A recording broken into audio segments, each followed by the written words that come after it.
Today's episode is brought to you by World of Tanks. To get some free stuff, head over to gboffer.com/tanks and make sure to use the invite code GBTV for new players to get lots of free goodies. gboffer.com/tanks, invite code GBTV.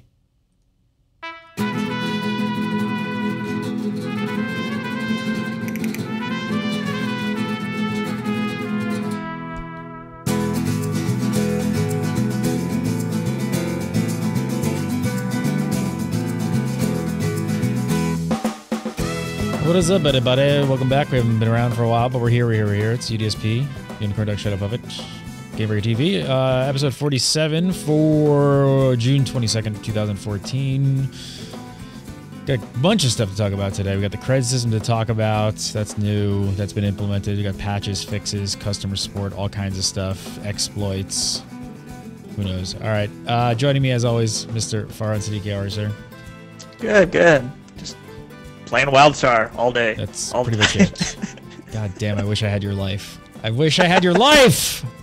Mark Taylor's out this week since our schedule is so screwed up. Joining us this week, Wolf. How are you, man? Thanks for jumping in. Absolutely great to be here. Thanks for having me. So let's, I don't know, let's just have at it, man. Where is everybody at? What's everybody doing? I'm completely in the dark. I'm out of the loop. I guess we should talk about the strain. I mean, I guess I'm not totally out of the loop. I got some stories to tell. I went to E3, and I talked to, I had beers with Mr. Frost. He and I drank and talked about punk rock all night, mostly. Not really too much about WildStar, so I don't really have a lot to talk about there. No, we did. We talked a lot about WildStar in between punk rock and metal. He's a big metal fan. Obviously, if you can't tell by WildStar's, level up. Yeah, you can tell he likes metal. So yeah, that was when they got this show. That was before the strain was released. This actually isn't released, but all the info came out. So I got to I got a nice walkthrough from the guys behind closed doors before this had come out. So what is this? This is the 24th. This is 2 days away, correct? And this is the first big content patch for the game since launch, which was just a month ago. So they're on track. Yeah. I think the actual patch is slated for early July, but they're over the next week or so, they're going to have a lot of little drops where they're talking specifically about the zone, and then specifically about the housing, and then specifically about the customization and all that.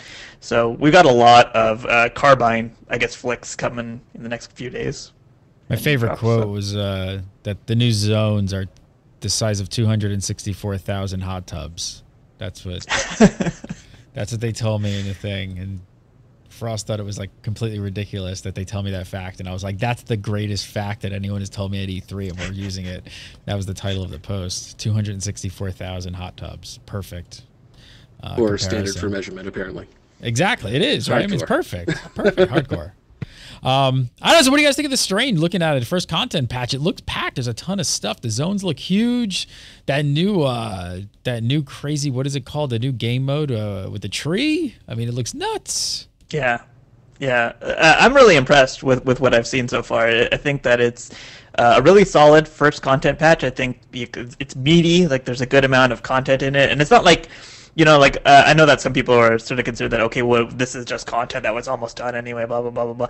But it's well, when the game finished, it's not like it was missing content. It was a full launch, and then now we have this meaty content update that's coming in after it with a lot of new game modes, a lot of new content to do, just so much that it's really encouraging to say that, okay, I really hope this is a pace that they keep up. That this is, the kind of thing that they're able to do month to month to month, instead of it just sort of going really strong and then sort of tapering off after a few months of the pre-production maybe has already been done on this, at least by launch. But they gotta bug fix it, they gotta do QA, and I hope that it's not too buggy. Launch has been coming along with the bugs. I'm really glad to hear that. What was it? Something they said that this content patch is gonna have 1,000 bug fixes or something like that in it. So yeah, I hope that the content itself isn't too buggy. So yeah, I mean, talking to the guys again, they seem extremely confident about keeping up this schedule of additional content. So they seem to be quite on track of getting that stuff done and not having just, small sort of implemental content. I mean, I don't know if they'll all be this big, but this one's pretty packed. Arrow, what did you think of the strain? Well, I think first of all, it's a nice follow-up to Grimvault, which is the last zone you kind of hit at max level. And now that it's up on the PTR and players can actually go in and experience the content, for those that don't know, the public test realm is available for download, and there's actually a booster that gives you a level 50 character and gear and all that good stuff. And I actually went around and kind of explored a little bit, and I got to say, it really does a nice job of taking the zone you're familiar with, because when you first start going into Blighthaven, it kind of looks familiar, but then it enters a whole new thing. You get into Cankertube Swamp, and you see the Glabellum in there, and those are those entities you can kind of swim through. It's quite impressive. They definitely put a lot of creativity. They are not just reusing assets; they're adding assets to this new content, and it's definitely a pattern that I hope they continue for sure. Yeah, that's the cool thing is they're using the old zones and old areas that you've been to and sort of designing them to some extent and adding stuff to them. So from what I got to see, I mean, they look like they're really going to look and feel very different. So I would not say rehash content, that's for sure. Yeah, of course there's two zones. You've got Blighthaven, which is all new, but then you've got the Northern Wastes, which is basically, if you play Exile, the Northern Wilds retooled for max level. But Blighthaven is all new. That's something that players have not done yet. That's all new land space there. Yeah. And I really do hope that the main content that's in Blighthaven, like the quests and stuff, that it continues to follow up with the world story, because I think that it had, without giving any spoilers away for those of you who haven't quite hit 50 yet, I think it had like a really nice climax there in Grimvault. So I'm pretty satisfied with that, but I still want to see what comes next. So I'm hoping that this is going to lead into that. Already, what comes next? You're 1 month, huge patch, huge zones, all this new stuff, and you're like, what's next? All right, what's next? All right, that's the next thing coming. So that's the big drop, I guess. Yeah, I think. Are there any other really? There's a new dev speak coming on the 30th. I know that they're going to be talking about some other stuff, and I thought there was something coming in 2 days. I thought there was like something, or the 26th. What's coming on the 26th? Do we know? Is it pretty sure that's just when they're going to start talking about the stuff like. Yeah, so what we're going to see is. Yeah, we're going to see some of the new content being talked about. It's not clear as far as when exactly all this will be introduced in the game, Farhan. I'm not sure if you caught that, but that schedule that they have up on their site, it seems to me like when I read it that's kind of when they're going to introduce this content. I don't think players are going to see most of it until the beginning of July as far as in the game. And Jeremy Gaffney had previously said that he wanted players a chance to do try to get a month worth of testing on the new content in the PTR before they actually launch it. But I know they do have that schedule there on their site, but I think that's probably when we're going to hear them talk about it. I'm not sure we're going to see that stuff in the game quite yet. Yeah, I would expect it to be on the PTR for a good bit, like just at least a few weeks, because I think that it just came up this past week, correct? The PTR, and I haven't actually checked it out. I haven't actually had a chance to check it out quite yet, just because for the boost to level 50, for anyone who wants to do it, they had like a cutoff time that you had to hit level 50 by this day, and I hit level 50 on that day, and so I don't think I quite made the cut on that. So I'm not gonna exactly level a character to 50 to get into Blighthaven to do that, unfortunately. But hopefully that there's a lot of content of people checking out the PTR and contributing, because that's some really important stuff, getting those bugs out there, because there's a lot of stuff that, you just don't see on the internal dev environment. You don't, when you have hundreds of people hammering on it, that's one thing, but when you have thousands and thousands and thousands, then it's a whole nother load, and there are bugs that come out there, and hopefully we can get those worked out before it does hit in July. What's up with the CREDD system? I think that's something I think some people out there might have actually even forgotten about. We haven't talked about it in a while, but it's now live. It's implemented, which is basically their transaction between in-game currency and real money, and basically, you know, once it adds like 30 days of game time, I guess, to your account. So in theory, the theory is if you're making enough money actually in the game while playing WildStar, you could basically turn that into WildStar game time and play the game for free. Where are you guys at with that? First of all, where is that is that feasible for an average player, or do you have to be like super hardcore? What is it? Well, how's it kind of playing out? At current prices, I'd say it's very viable. You know, to do that. Like, I know multiple people who have bought multiple CREDD. I've personally bought one myself. How much is going for the game at the moment? On my server at the moment, it was going when I bought it. It was around 3.9 plat, and now it's gone up to like about 4.5 platinum. Which so at level plat, 50, you buy 1 CREDD, and then you get 1 CREDD turns into 30 days of game time. Exactly, yeah, and I think that at level 50, you can easily make that in like about a week of game time if you spent that week trying to make money and doing that. If you're getting a lot of hours in per day, even in like days, you could get it 1 or 2 days.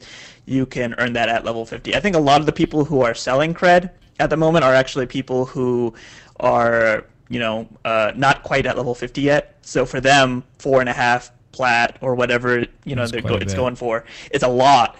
You know, you can buy so much housing stuff with 4.5 plat. So if you're at level 20 and decking out your house and you don't have the money, then that is amazing for you to have all that plat. But for level 50, I don't know. So we'll see exactly when more of these people get to level 50 and start earning all that gold at an increased rate at 50. We'll see what happens to the CREDD prices. But for now, it's actually really, really viable. Like, I know a lot of people who are just like buying more and more CREDD. Like I think one person has already bought almost a year's worth of CREDD that I know. So he just has. Wow, really?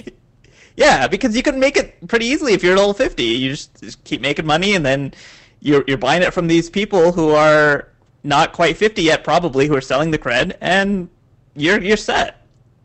Wow. So it's working out really well right now. Arwolf, how about you? Are you planning on playing the game like this?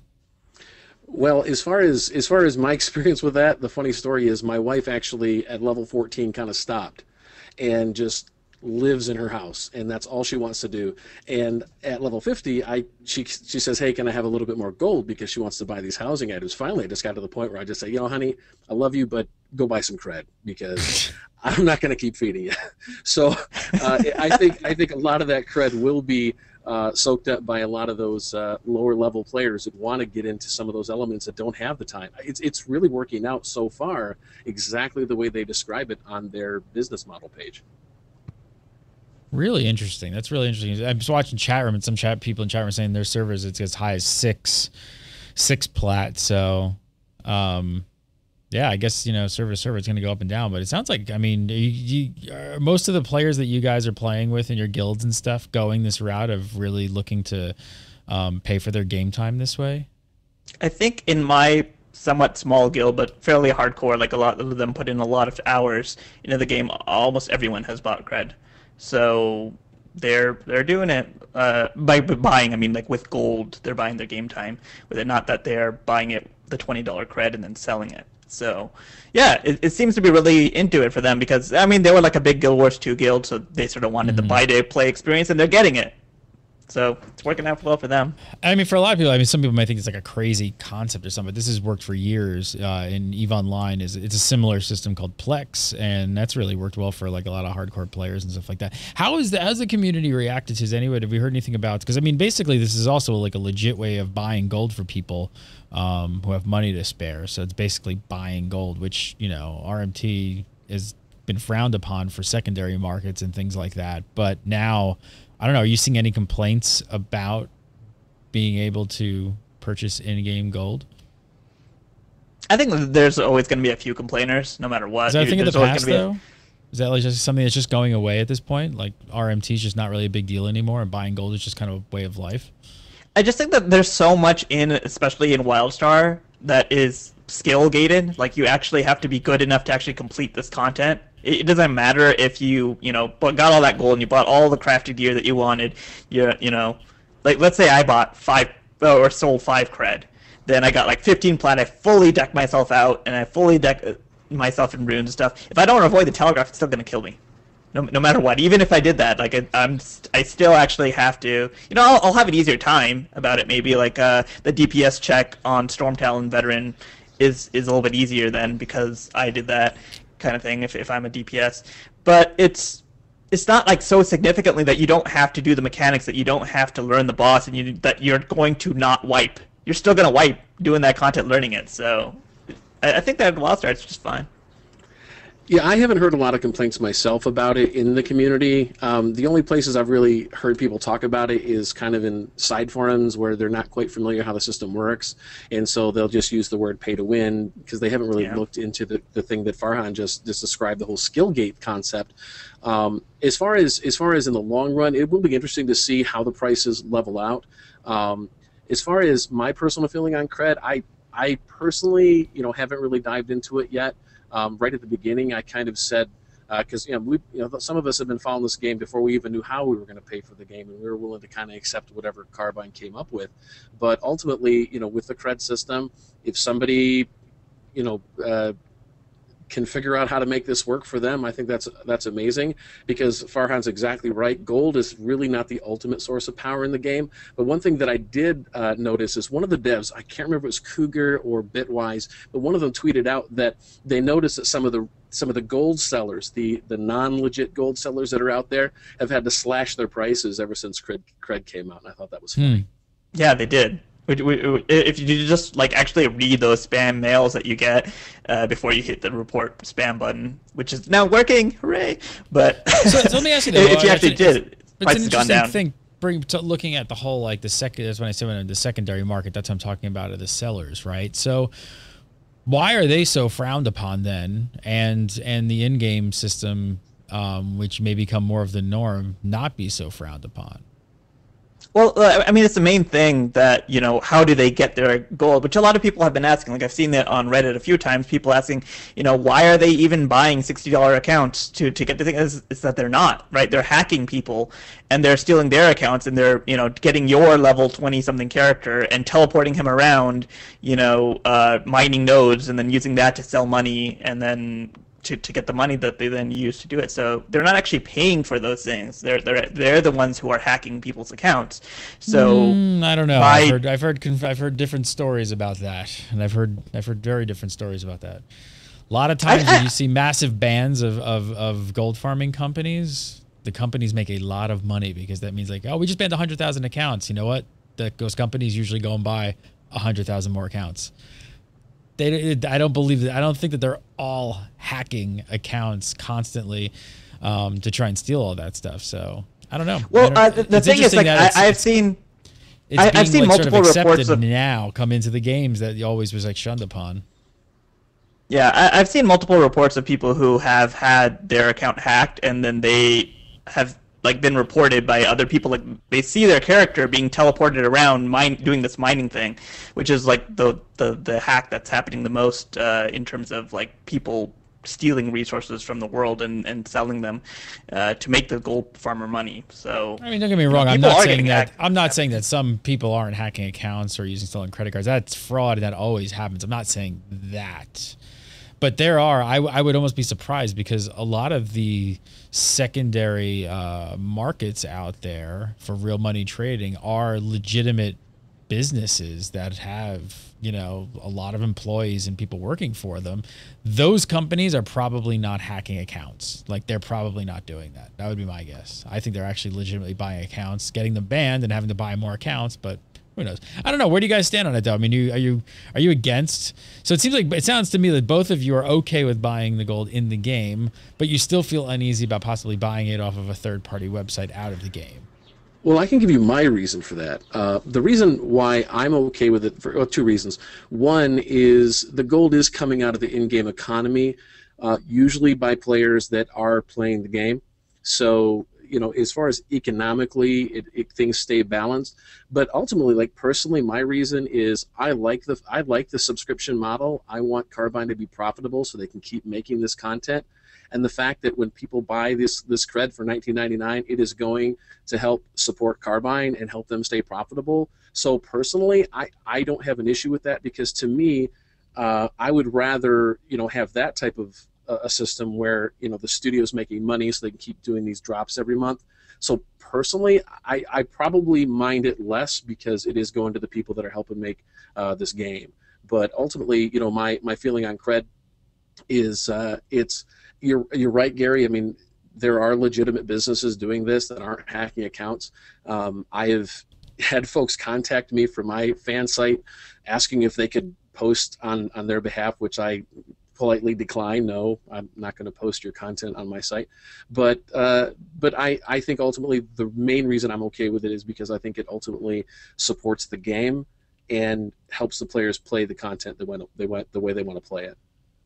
Yeah, I think the other big difference here is also there's a cultural difference, because a lot of these things like secondary markets for this stuff is completely acceptable in certain, you know, in other places like China and things like that. They're completely used to things like this, and that's why, you know, when it comes over into the Western market, it's a little bit different. But how about Carbine are also selling looks like name changes and realm transfers now. So I don't know, what's the population looking like at the moment on your servers? I don't know about other servers, but on Pago I haven't seen a queue in a couple weeks now, so no free realm transfers started. We haven't seen queues on Storm Talon on the on our server.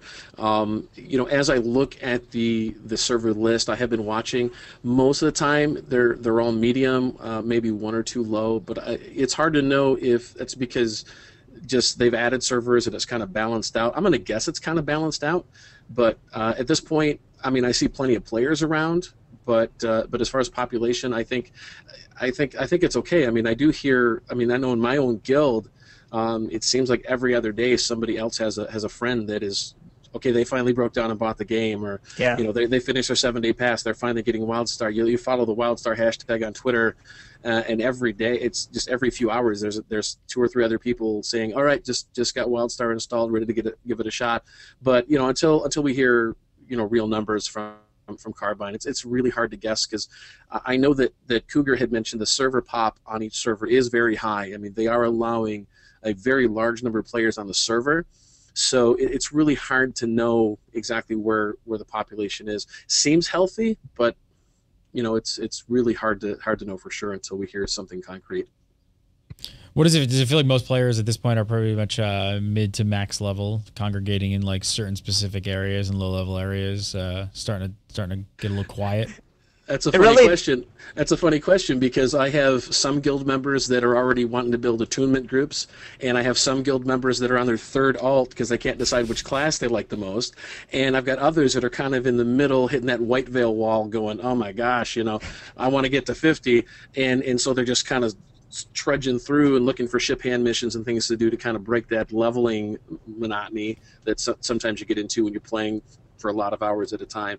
But I think it's a good mix. Last I heard, now this was a few days ago, I think Gaffney said only about 5% of players were at max level. Maybe that's high. I don't know if Farhan, you heard a different number or not, but a very small percentage of the players are actually max level.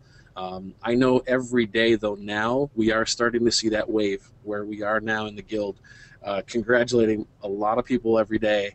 You know, I log into the game and I'm hanging out with the Star Travelers, and boom, there's someone else, 50, and we're all gratzing. It is happening more and more. So I think folks are getting there, but there's still a lot of folks taking their time.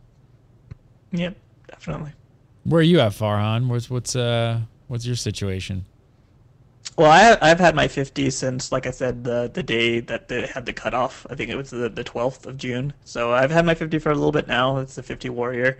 And no, I did not realize that they were quite as overpowered in PvP as maybe they are right now. But I'm, enjoying it for for now, as long as it lasts. Tell me about that a little bit. Is it just pretty much off the charts as far as definitely needing some nerfs?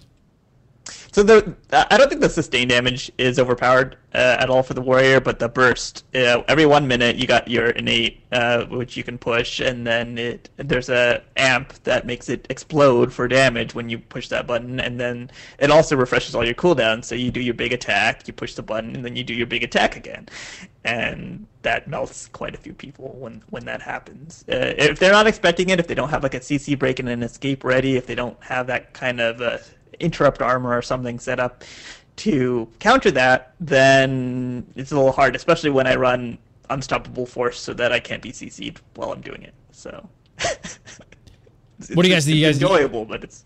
Do you guys think powerful. You guys think some nerfs coming in the next patch on some of these classes? Oh. How's it balancing out overall? What's sort of the rundown? Give me like the laundry list of, is Warrior at the top of just like completely OP?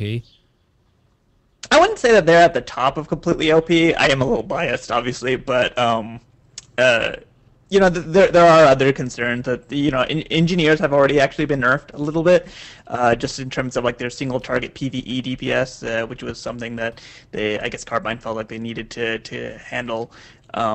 Warriors, they've said they're going to look at decreasing that burst potential. We don't know exactly how they're going to do it. That's not something that's going to be in this July patch, I don't think, because it's not on the PTR yet.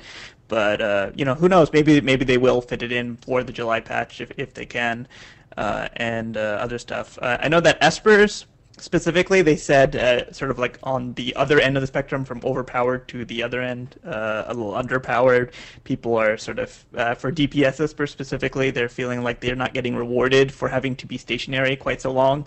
So they're looking into ways to actually reward them for that. I think like maybe one personal thing that I think would be really cool would be if Telekinetic Strike was mobile, but sort of like Runic Healing for the Spellslinger could do more damage if you stayed stationary, but less damage if you were mobile during it. I don't know what solution that they're going to come up with, but something like that would be really cool, that to actually encourage that stationary gameplay, but not completely hamstring you when you're not able to do that. So there's changes like that. Stalkers, I don't know what's up with Stalkers, because like I thought that they were in a pretty decent place, but I guess, I mean, their PvE DPS is still really, really strong in the raids.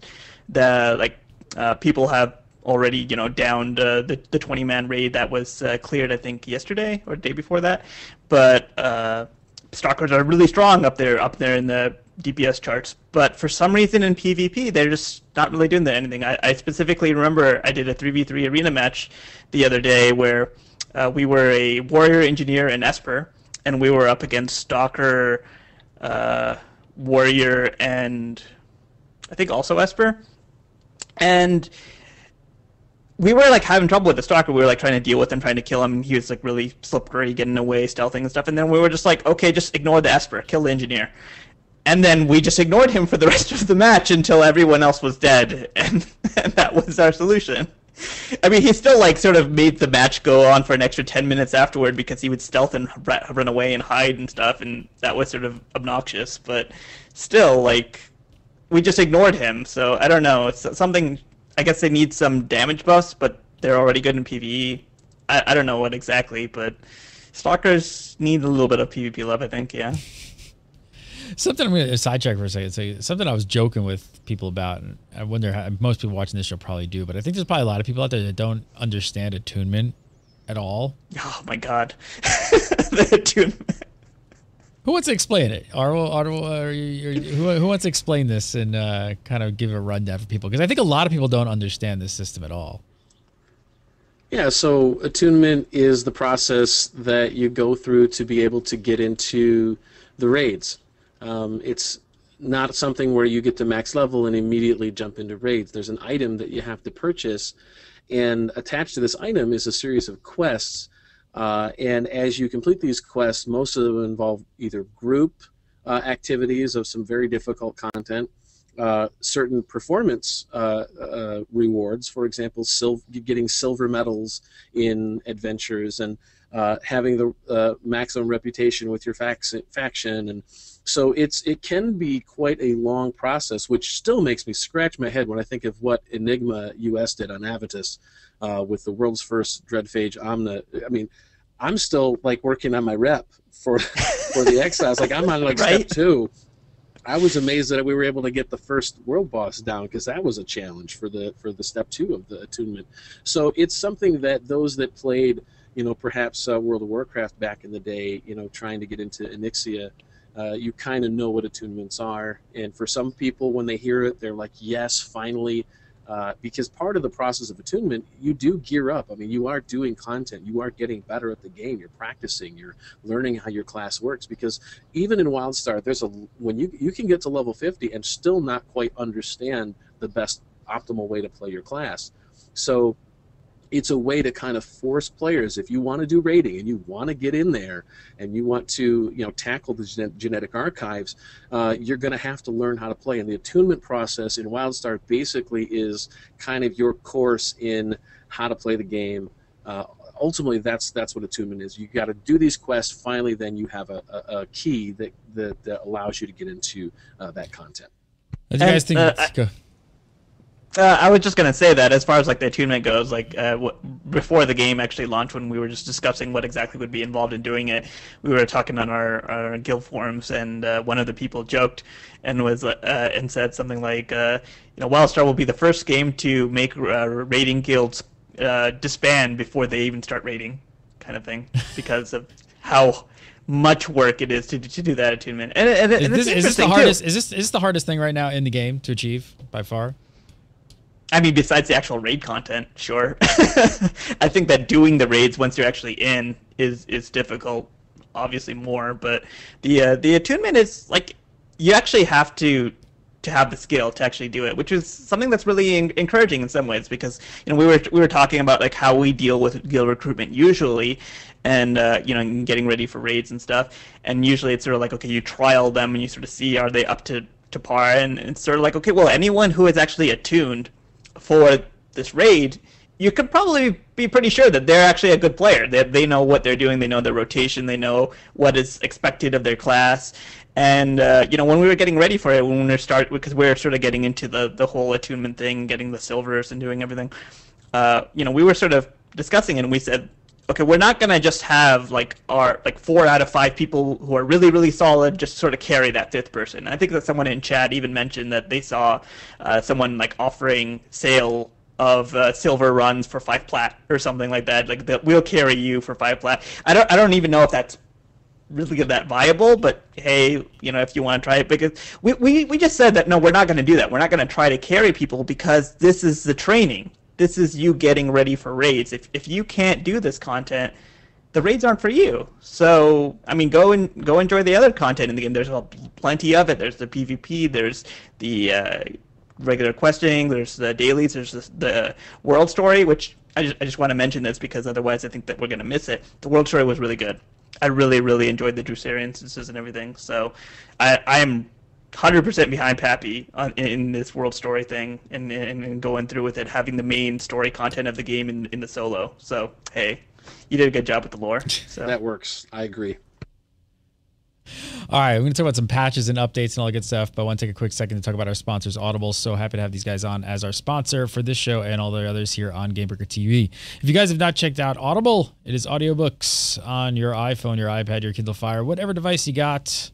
And of course, coming now, the new Amazon phone, the Fire phone, which actually looks really cool. I'm actually contemplating looking at it. I don't know.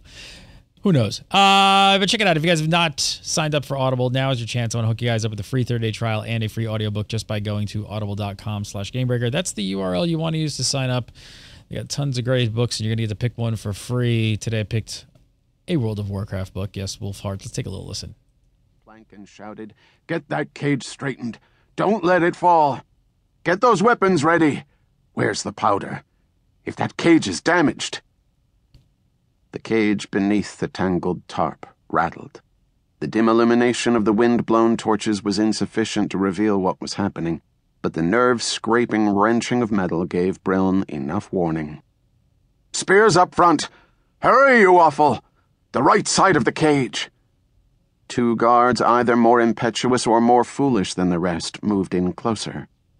Check it out. If you guys are playing WildStar, I think a lot of you are World of Warcraft fans. Even if you're not playing right now, still some really great books to check out. So check out Wolfheart. Like I said, you could choose it absolutely free as one of your free audio book and the free 30-day trial. Just go to audible.com/GameBreaker, and by signing up and making an account and checking out Audible free for 30 days, you are directly supporting this show and GameBreaker. So thank you very much for that. All right, let's talk about some of the patches and the updates and fixes. There's been some stuff since launch.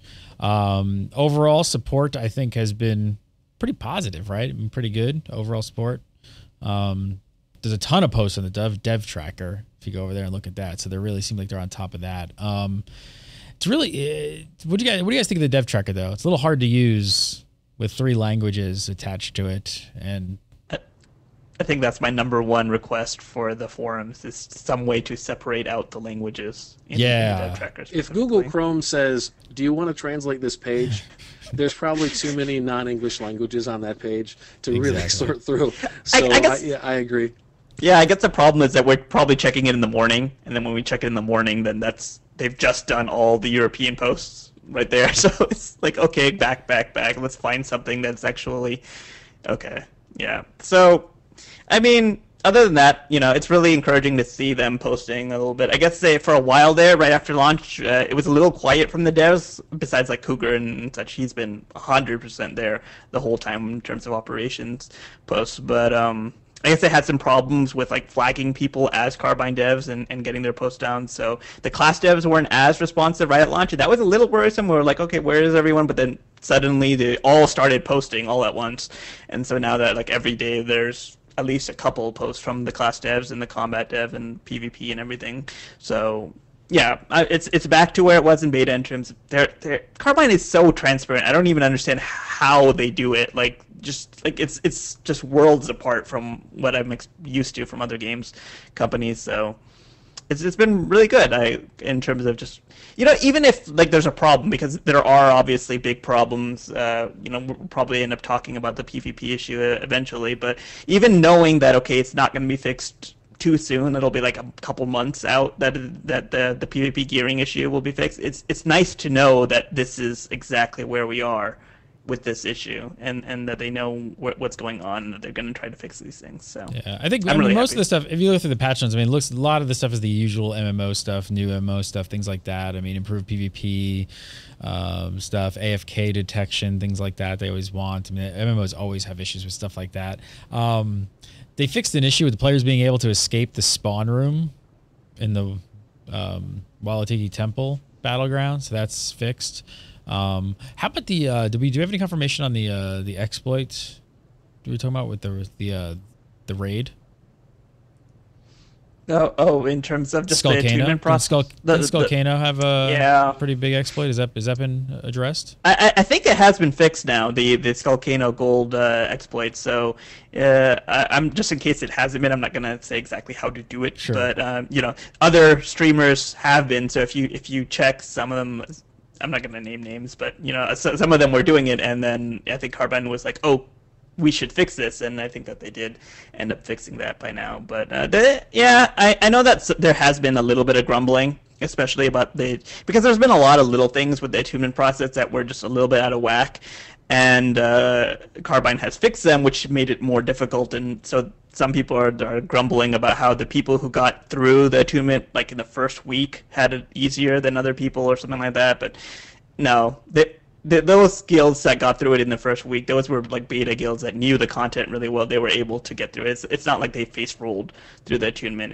Maybe it's a little bit harder now with some of the things fixed and changed, but it's not like so much so that I would have been world first if I had been able to level. Or so, I don't know. How's the whole like how's the whole like AFK speed hacks, bots, things like that been so far? A constant battle. I know that there's been two-way dialogue on this, which we kind of talked a little bit about how open and transparent the Carbine devs have been. I think there was one server issue that came up where Cougar even had put in the words, "Yeah, this sucks, we know." So, I mean, they've been really honest up front, it seems, about a lot of these things. I do know that they have been toying with the AFK detection. In fact, toying with it to the point where a lot of legit players were saying they were getting booted for AFK while they were waiting to res from the dead. So there's this pendulum where stuff's kind of swaying back and forth right now as far as, beating the bad guys, keeping them from ruining the experience from other people, but also having a fair gameplay experience for the rest of the players. As long as they stay two-way with it, I think players will tolerate it. Considering we know who's getting out of bed in the middle of the night to fix a server. I think Virtue had to get out of bed at like 4 in the morning one time to come fix a server issue for the European servers or something like that. So as long as I think they remain two-way in their communication, I think the core community the folks that have been following the game for a while, I think they're really going to stick with Carbine, because I know a lot of us are kind of rooting for them to win. I think there will continue to be those that every time a patch in fact, I see this because I'll report on a patch, and I'll put the link out, and the very next response is, oh, I see they're not fixing X, Y, and Z. They'll always let us know what they're not fixing, as if this is the last hotfix they will ever have. But in fact, I don't know if you guys heard of the Elder Gem exploit that they just fixed. With the architect thing? There was a housing item. In fact, if you were a high-level architect, apparently, you ever have those hot fixes that you wish you would have known about before they fixed it, even though you wouldn't have never done it. But they're making a lot of money, weren't they? Yeah. So apparently there was this high-level architect item, a stained glass window that you could vendor for Elder Gems. And like a lot of people were like, what? Like, you could sell this back for Elder Gems? If you're max level and you're saving up those Elder Gems, you know exactly how valuable those are. And what's nice is in the forum thread about it, they did say, yes, we have already checked the logs. We are investigating people that abused it. Don't worry, guys. We're not going to ruin the integrity of the game. But it is nice to see, again, that two-way conversation. As long as that never goes away, I think the player base will remain patient with them as long as things continue to improve. I think if things continue to break, and every time a hotfix comes out or a patch comes out, there's 75 other things that break, and people still struggle to level up without finding adventures breaking and dungeons breaking, I think it eventually will take its toll. So I do think they do need to lock down the system. Hopefully the PTR will help that once more players can get in there and play some of the new content. But ultimately, I think as long as things continue to improve and as long as Carbine stays open, I really do think that these are definitely things that the community's ready to get through. Yeah, a couple of the really good things they fixed. Really good news for streamers out there. I'm sure you guys all be happy if the game no longer displays your IP address when you're disconnected. So that's good going on that one. Oops. How's WildStar holding up on the Twitch pages? It's still pretty high up in the list, man. I know Dexter and Tally are just like killing it. Whenever one of the big rating guilds is rating, you usually get a few hundred people per one of their streamers watching that. So that's always pretty good. The popularity on Twitch is directly related to who's streaming. You look at the size of their audience. When Tally's streaming, Twitch will be, your WildStar is going to be toward the front page. So, as long as they're having fun with the game and, kind of being the Pied Piper, I think people will continue to go watch. I know a lot of people that have kind of cut their streaming teeth on WildStar, and they're like, oh, we had 11 people watching. Well, just be patient. Everybody deals with that. Doesn't mean WildStar's not popular. It just means that you don't have your following yet, right? You don't have your community yet. So I think as long as you've got some popular streamers continuing to play and support the game, I think it's just going to continue to grow. But we'll have to see. I don't think that's something that. WildStar has, the Carbine team has talked about, hey, let us know if you're streaming, and they have been visiting streams. I've had a few devs in my stream say hi. So, they are looking to support this and encourage it. But, in the long run, at this point, it's hard to say. I really don't see it ever staying up there with, some of the more esport type games, only because it's kind of like watching a sports game where, watching somebody do dailies isn't the most exciting thing in the world. But I think your raid guilds, as long as they continue to stream, I think if esports ever does hit and watching the war plots, once that gets rolling, we start seeing war plot matches. I think those could be popular on Twitch. So I think there's content there that could really hit its stride, but it's just too early to tell right now. Yeah, there haven't been a ton of class changes, but Farhan, tell me about this one. If you know, the engineer DPS got hit hard. That's between the synergy between like Boltcaster and Bioshell. What happened here? Was this really needed? Well, I don't know exactly what the numbers are and exactly how much percent of a nerf it was in terms of if it was like a really hard nerf or a really big one. But basically, they had two different abilities that were in case. Bioshell was like this ability that usually has like a 10-second cooldown that generates some volatility, and then Boltcaster was a consumer of volatility that would shoot out multiple lines at an opponent, 5 lines originally. And it was like a single target DPS ability, and there was a tier that made it so that for every one of those lines that hit, it would reduce the cooldown of BioShell by like a half second or something. So if you had all 5, it would reduce it by 2.5 seconds, and that was pretty good synergy. Basically, from what my understanding of the situation was, with other amps and other things going on, people were able to just continuously chain between the two abilities. BioShell to generate a lot of volatility, and then they shoot Bullcaster a couple times to sink their volatility, and then the BioShell would be ready again, and going back and forth and stuff. And there were some other bugs that were like sort of affecting it negatively. Like I think that like if you were under 2.5 seconds on your cooldown and you shot a Boltcaster, then it would wrap around back to 10 seconds on the cooldown, which sort of sucks. But hey, you know, bugs and things. So yeah, what they basically did is they increased the damage of Boltcaster from on each individual line and cut it down from 5 lines into 3 lines. So it can't help BioShell as much, because at max you're going to lose 1.5 seconds instead of 2.5 seconds off the cooldown, which also means that that bug is less likely to happen, because you know, instead of 2.5 seconds left on the cooldown and it ruining it, it'd be 1.5 seconds. So that's nice.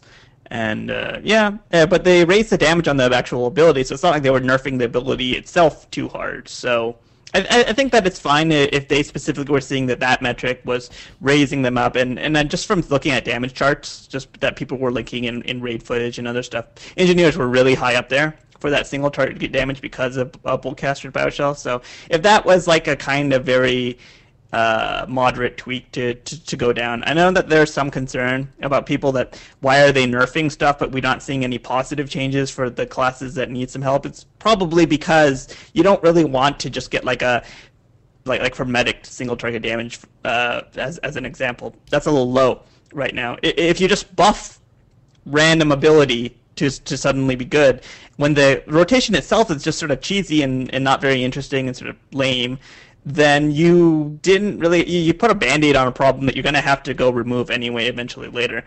So yeah, it's just not a good idea in general. Like maybe you would feel a little bit better that, okay, my buggy single target rotation is at least doing moderate damage, but hey, you know, that I expect that's the kind of thing that's going to get fixed pretty soon.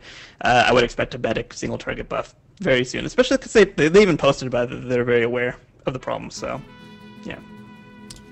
Mr. Farhan Siddiqui, follow him on the Twitter at Unindel, UNINDEL. And of course on this show every single week on the UDSP. Audible, if I don't have a lower third for you, but where can people follow you? Find me at Aerowolf on Twitter, or at WildStar _fans on Twitter. You blank out, I know. Or the website, wildstarfans.net. Yeah, there you go. And wildstarfans.net. And before we go, we got free stuff to give you guys. It's about another different game. It's a free-to-play game, but World of Tanks. If you guys want to get some free stuff, go to gboffer.com/tanks, and then when you sign up as a new account on the invite code, put in GBTV as the invite code, and you're going to get a bunch of free stuff. 3 days of premium, 500 gold, a new tank slot, and you get a free T2LT premium tank. So check it out. Go to gboffer.com/tanks. Make sure to use offer code GBTV. All right, gang. We'll see you next week for some more UDSP, and have a great week. See you next week.